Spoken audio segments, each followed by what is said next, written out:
Doido, eu já acordei na mó bad pensando nisso, mano. Você é louco. Nós trampa pra caramba nesse lugar aqui, não sai do lugar, cara.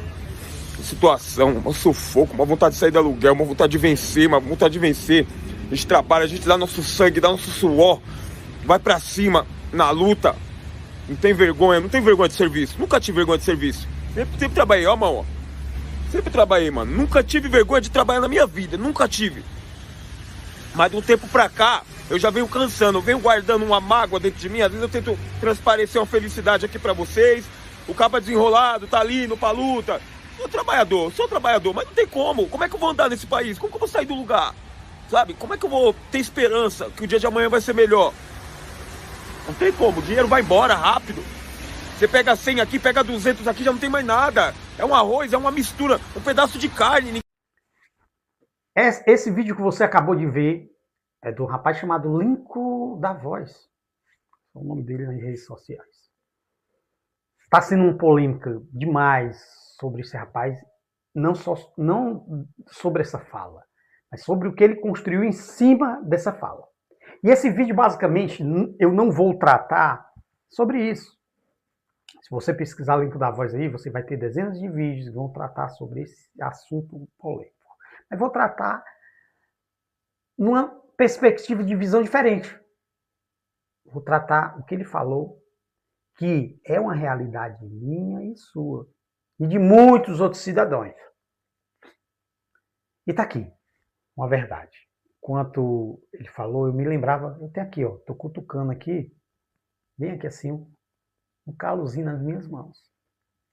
Parece ser o meu retrato, retrato de gente que trabalha, que soa e que parece ser injustiçada. E não parece ser injustiçada, é injustiçada. Porque sabemos o que acontece no nosso país, como há injustiça no nosso país. Mas também esse vídeo, assim como não vai tratar de criticar o rapaz, nem falar da vida dele, o que ele era, o que ele fez, não vai tratar de uma vertente política, onde vou trazer um diálogo de discriminação política, de destros e canhotos, de maneira alguma. O que eu venho trazer para vocês é que o que ele falou encaixa-se na realidade do reino de Deus também. E que você tem que aprender. Porque logo nesse primeiro discurso ele fala de duas coisas. A aflição do tempo presente e ele fala do amanhã. Justamente dizendo, e amanhã? Como meus filhos irão comer? E essas duas coisas têm a ver com o reino de Deus e sua justiça. A primeira tem a ver com as aflições a qual Jesus disse que passaríamos. Então, é notório que quem entende sobre o reino de Deus vai entender que quando estamos aqui, nessa pele, nessa carne humana, teremos aflições. A gente entende isso. Mas compreendemos que Jesus falou assim, tem de bom ânimo, eu venci o mundo. E que vitória é essa que ele venceu o mundo e que mesmo assim nos deixa ainda na aflição do mundo presente? E a gente só consegue compreender quando Jesus, no Sermão do Monte, vai falar sobre essa aflição de maneira bem mais clara, bem mais explícita, a qual é a aflição que não é só do tempo presente, é uma aflição que nos joga para o futuro, ou seja, o que será amanhã e não no hoje, a qual a gente pode entrar na perspectiva real do reino de Deus, porque o reino de Deus é o reino que trata-se do hoje e não do amanhã. A aflição que eu passo hoje é uma aflição presente que eu tenho que encarar no dia chamado hoje. Por quê? Porque a nossa segurança está na pessoa de Deus, que tem cuidado dos seus filhos. Vamos lá, para poder você entender bem isso. Jesus falou uma coisa interessante, ele disse assim, que iria ao Pai, nós iríamos passar aflição aqui nessa terra, enquanto estivesse nessa terra, iria ter aflições, nós não seríamos poupados disso, mas que iria nos deixar um Consolador. O Espírito da verdade que nos faria lembrar. E a gente começa, dentro dessa perspectiva de aflição, a se lembrar que existe um Deus que zela por nós, a qual diz, pela boca do salmista, muitas são as aflições dos justos, mas Deus os livra de todos. E isso é um consolo para o coração daquele que crê, daquele que realmente tem a perspectiva e a fé em Deus. O mesmo salmista também fala que nunca viu um justo mendigar o pão, nem a sua descendência. Ou seja, o justo nunca é desamparado. E a sua descendência, muito menos. A sua descendência também é amparada, assim como ele é amparado. E logo a gente começa a perceber, por esse Consolador que está aqui aplacando, dando bálsamo naquela dor, que se torna insuportável para pessoas assim como nesse ato desse rapaz, de interpretação desse rapaz, que deixa transparecer uma aflição, a paz, a tranquilidade. Peraí, eu creio em Jesus.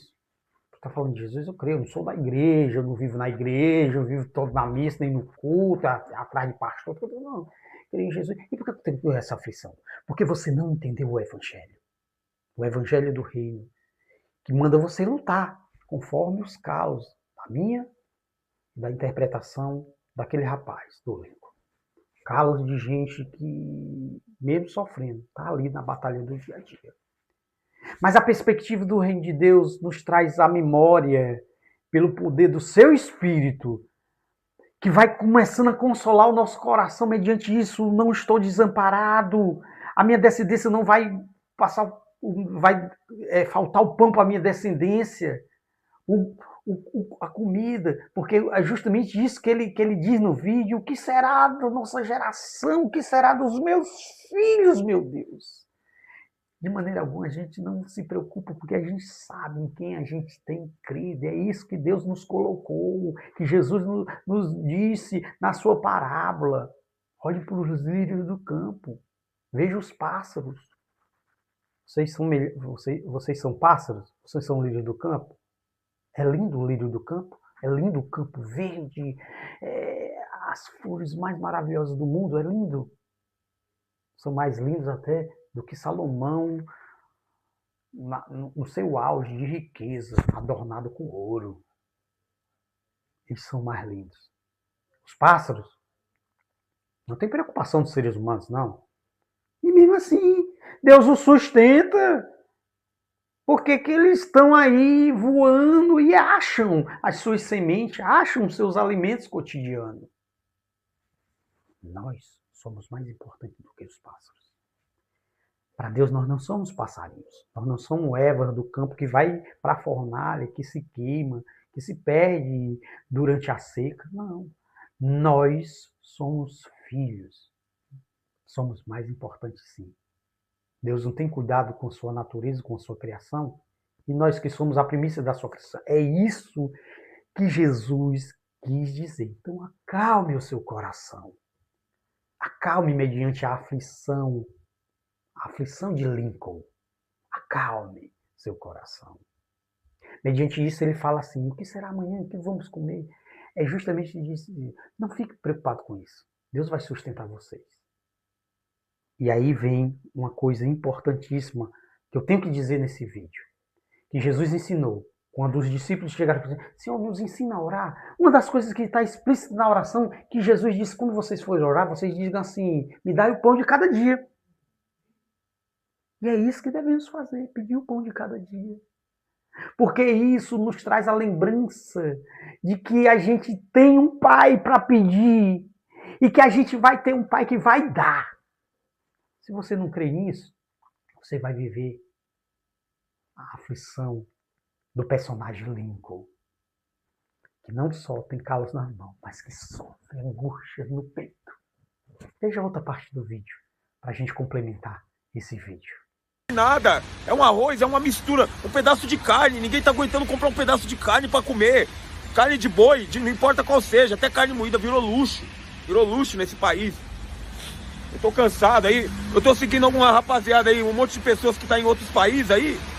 A galera vai no mercado, trabalha. Tem um rapaz mesmo que eu sigo que ele falou, cara, 1 hora de trabalho aqui, 1 hora, você compra, é Irlanda, parece que tá 1 hora de trabalho, você compra mistura, você compra as coisas, fruta, você compra de coisa. Com 1 hora de trabalho, 1 hora de trabalho lá dele, é o que eu faço numa compra aqui, sabe? Eu tô empapuçado, cara, tô cansado desse lugar aqui. Ó, onde eu tô, ó. Tô aqui na Avenida Paulista, um centro financeiro rico desse aqui. Aí a gente fica olhando esse monte de prédio de luxo aqui, ó.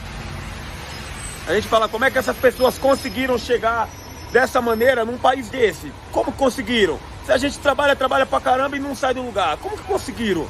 Tipo, papo sério, é de tristecer, viu, mano? É de tristecer, de verdade, cara. Aí tô aqui, ó, esperando a chuva dar amenizada, pra ir ali ganhar uma diária de 200 conto. Aí tô aqui, ó, esperando a chuva dar amenizada, pra ir ali ganhar R$150, trabalhar embaixo de... Na outra parte do vídeo, ele fala exatamente disso. Ele fala da injustiça. Temos injustiça social? É o retrato. Imagina Jesus nos tempos dele, vindo como um relâmpago para destruir a injustiça, porque o povo naquele tempo também sofria. Os judeus viviam oprimidos por Roma e seus impostos pesadíssimos e sua subjugação. Eles não tinham a vontade de serem livres dessa subjugação, não teriam eles esperanças dos zelotas ou de Judas, os Iscariotes, de ver um Messias guerreiro que destruísse o Império Romano? Sim. A nossa esperança é Jesus cair como um raio no Planalto, destruindo todos os seus parlamentares? De maneira alguma. Não é esse Jesus dessa esperança. A nossa esperança de justiça somos nós, a justiça de Deus, porque somos justificados por Deus. Não somos justos, mas justificados por Deus mediante aquele que morreu e ressuscitou no terceiro dia, que é o Jesus que foi morto na cruz, mas que está acima de sobre nós porque ressuscitou e Ele é o Senhor. E mediante isso, nós buscamos o seu reino e a sua justiça. E a justiça parte de nós. Mediante a isso, a gente entende que a falcatrua, as subordinações medíocres que escravizam o próximo, que deixam a sociedade em mau estado, e entre outras coisas que a gente vê arruma de pessoas sempre ali nos seus protestos, a gente consegue perceber que parte de princípios das próprias pessoas que não têm em si o reino de Deus, a qual deve ser buscado em prioridade. Porque quando se fala em reino de Deus e na sua busca em prioridade, está se falando de justiça, em empatia ao próximo, em solidariedade, em verdade do próximo, em construir uma verdade pessoal de genuidade. Porque desse princípio que vem justamente a contrapartida do roubo, a contrapartida da ignorância, a contrapartida da ganância e de tudo aquilo que nos afeta por terceiros do poder e que tem que partir de nós, essa justiça e essa busca de sermos esse interlocutor da verdade. Porque mediante isso, a ignorância é que nós também fazemos com que a ignorância ganhe a força necessária para continuar na injustiça, na infidelidade e nessa malandragem de sempre. Porque parte de princípios, pessoal, meu e seu. O nome disso é justiça de Deus. É a justiça de Deus que Jesus disse, busque primeiro o reino de Deus, que são valores eternos. Valores que falam do reino de Deus, que falam de valores, que partem de princípios que vêm de si próprio, em arrependimento, em se movimentar, a se transformar de vida. E esses valores vai implicar de dentro para fora e se expandir São valores eternos, que partem primeiramente de nós. Então não temos como buscar justiça fora, mas temos como buscar justiça que parte de dentro, para que essa justiça se amplie. E o Deus que é justo está ao nosso favor. Porque, sim, virá um tempo em que essa justiça chegará em sua plenitude e será a vingadora de toda injustiça, de toda infidelidade, de todo suborno, de toda maldade que é nos causado. Você crê nisso? O nome disso é Reino de Deus. E essa justiça que o vídeo do Lincoln retrata está justamente nisso. No descansar, de saber que Deus nos dá os pão de cada dia e na justiça que a gente procura acima, a justiça do reino de Deus, que a gente procura acima de outras coisas, acima de outros valores que são superestimados pela sociedade, a qual a gente chama de mundo. Você consegue compreender isso? Então vem para o reino de Deus. Deixe de lado essa sua angústia, essas suas aflições e passe a acreditar que Deus ele pode cuidar de você. Mas venha, transformando o seu coração para buscar primeiramente o reino de Deus, que é essa transformação no seu ser interior, para mudar de vida, para ser uma nova criatura e fazer o bem para o próximo, e a partir desse bem espalhar, não só para si mesmo, mas para o próximo, começando de você. Você crê assim? Está tudo dentro da reflexão dessa interpretação desse rapaz, tá? Do reino de Deus é justamente isso. Eu fico aqui com esse vídeo, deixo um beijo para vocês e peço para que vocês me sigam, deixem um like, ajude esse vídeo, compartilhe, espalhem ele, porque essa é a notícia do reino. Um cheiro para vocês. Até a próxima.